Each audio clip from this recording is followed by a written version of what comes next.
ওই দেখো দিদি, সাদা জামা পরে আছে ওই ছেলেটা। আমাকে চিঠি দিও না। প্রেম করবি? চ, আগে বিয়ে করবো, তারপরে প্রেম করবো। আরে আরে ছাড়েন, আপনি কাকে কি বলছেন? বেশ, বিয়ে করার কথা শুনে হাওয়া নেমে গেল। দিদি, আগে চুপ তো। এই, কি লিখেছি? তুমি আমার জান, তুমি আমার তোতা পাখি। তুমি যদি আমার হও, তোমাকে আমি রানী করে রাখবো। এই, কোন দেশের রাজা তুই? রানী করে রাখবে। আবার কি লিখেছি? তুমি যদি চাও, আকাশের চাঁদকেও বেরিয়ে এনে দিতে পারি। এই, চাঁদ তোর বাপের। দিদি, আগে চুপ তো। বাবা, I love you, I love you, I love you. তোমাকে আমি অনেক ভালোবাসি। বিশ্বাস না হলে বুক চিরে দেখো, এই হৃদয়ে শুধু তোমারই নাম লেখা। আমার বিশ্বাস হচ্ছে না। দেখা, দেখো। দাঁড়া, আমি দেখছি। আরে আরে দিদি, ও চিঠি দেয়নি। ওই যে ওদের লিখে পালাচ্ছে। এই, ওকে বলবি তো। তোমাকে তো বারবার বলার চেষ্টা করছি, তুমি তো আমার কথা শুনছো না। সরি। বলো বলো। বস না বস, তুই আবার কেন খালি খালি কষ্ট করতে গেলি? কাজের লোক আছে তো। হ্যাঁ, তো আবার কষ্ট কি? হ্যাঁ, আমার হাতে কফি খাবো বলে বানিয়ে আসলাম। এই লেন আঙ্কেল। বাহ, খুব সুন্দর। তাহলে ভাই, সামনের মাসের 1 তারিখে টনির সাথে সামনের বিয়ের ডেটটা ফাইনাল করো। আঙ্কেল, লজ্জা পেয়েছি। সবই ঠিক আছে, টনি এখন বড় হয়েছে, ওর তো একটা মতামত আছে। এখন যদি ও না মানে, মানবে না মানে? সেই শিক্ষা আমার ছেলেকে দিইনি। আমি যেটা বলবো সেটাই ওকে করতে হবে। আমার কথাই শেষ কথা। এই তো টনি চলে এসে। ভালো আছো বাপ? হ্যাঁ আন্টি, ভালো আছি। আপনারা কখন আসলেন? এই ঘন্টাখানেক হলো আসা। টনি, সামনের মাসের 1 তারিখে শ্রাবণীর সঙ্গে তোর বিয়ে। আমি এখন বিয়ে করবো না। বিয়ে করবি না মানে? কি বলতে চাইছিস তুই? কিছুদিন সময় নেবে, পরে বিয়ে করবি? আমি শ্রাবণীকে বিয়ে করবো না। আমি অন্য একটা মেয়েকে পছন্দ করি। চুপ কর বেয়াদব, তোকে আমি এই শিক্ষা দিয়েছি, কোনো কথা বলবি না। 1 তারিখেই বিয়ে, এটাই ফাইনাল। দেখো আব্বা, আজ পর্যন্ত আমি তোমার কোনো কথার অবদ্ধ হইনি, কিন্তু আজ তুমি আমাকে ক্ষমা করো। আমি তোমার কথা মানতে পারবো না। বিয়ে করবি নি? আমি এক্ষুনি বেরিয়ে যাবো বাড়ি থেকে। তোর মুখ আমি দেখতে চাইনি, তোকে আমি তেজ্য পুত্র করনু। আব্বা, তুই যদি আর এই বাড়িতে 1 মুহূর্ত থাকিস, তাহলে আমার বড় মুখ দেখবি। আজিজ, ভালো আছে তো ভাই? হ্যাঁ, এই গাড়ি কার? আমার ভাসুরের। ঈদের বাজার করতে যাওয়ার লেগে বুড়ির আব্বা চাইলে আসলো। একটু দেখো না ভাই। ঠিক আছে, দেখছি।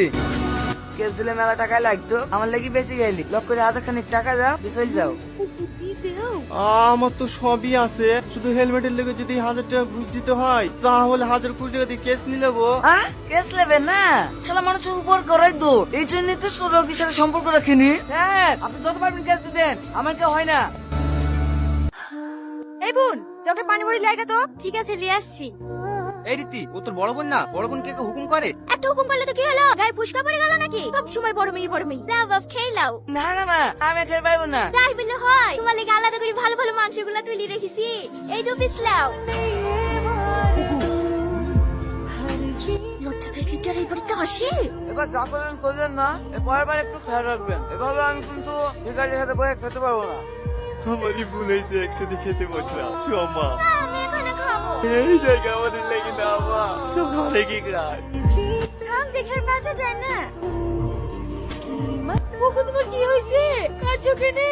আমাদের ওদের বিগাড়িদের ভদ্রলোকদের সাথে বসে খাওয়া আদায়। আমারই ভুল হয়েছে, আমাকে তুমি ক্ষমা করে দাও। এই দেখো, আমি কাঁদছি।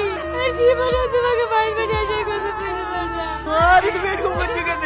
তোমার কোনো দোষ নাই, সব দোষ আমার। আমি যদি বড় লোক হতাম, তাহলে আর তোমার গাড়ি বেলা বিশ্বাস থাকলাম। চলো, আমি আর এই বাড়িতে এক মুহূর্ত থাকবো না। আজিজ, আজিজ, কি না স্যার আপনারা?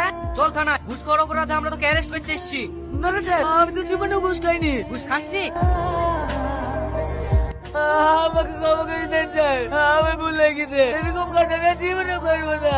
আমি তো টাকা পয়সা আপনারা সব নিলেন, কিন্তু এবারকে উত্তর আমাকে ক্ষমা করে দেন। কি হলো, দাঁড়িয়ে গেলিছি? চলো।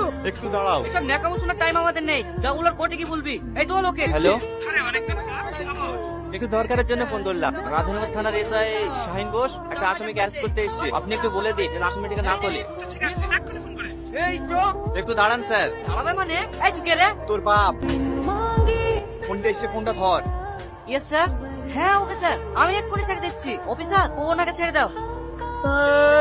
বলো না তুমি কে? তোমার এক ফোনে এত বড় অনেক করে পরে আমাকে ছেড়ে চলে গেল। বলো না বাপ, বলো না, আমি কে? হ্যাঁ বলে। স্যার, অনেক খোঁজ পাওয়া গেছে। ও এক্ষুনি করেছেন। টনির খোঁজ পাওয়া গেছে? আপনি তাড়াতাড়ি চলে আসুন। হ্যাঁ, আমি এক্ষুনি আসছি। আসলে আমি এমপি রাশিদ সাহেবের একমাত্র সন্তান। ও, তুমি রংপুরের এমপি রাশিদ সাহেবের ছেলে? হ্যাঁ, আমি প্রতিজ্ঞা করেছিলাম বাবার সঙ্গে কোনো যোগাযোগ রাখবো না, কিন্তু আজ শুধুমাত্র ভাইরাকে বাঁচাতে বাবার বন্ধু অর্জুন আঙ্কেলকে ফোন করতে বাধ্য হলাম। তুমি আমায় ক্ষমা করে দাও। আমি সামান্য টাকার অঙ্কে তোমার সাথে কত খারাপ ব্যবহার করেছি। আমি তোমার পা দিচ্ছি। আরে আরে একই করছো? বাপ, আমি মা হয়ে তোমার সাথে হাত ধরে ক্ষমা চাচ্ছি। আরে আরে আপনি কি করছেন মা?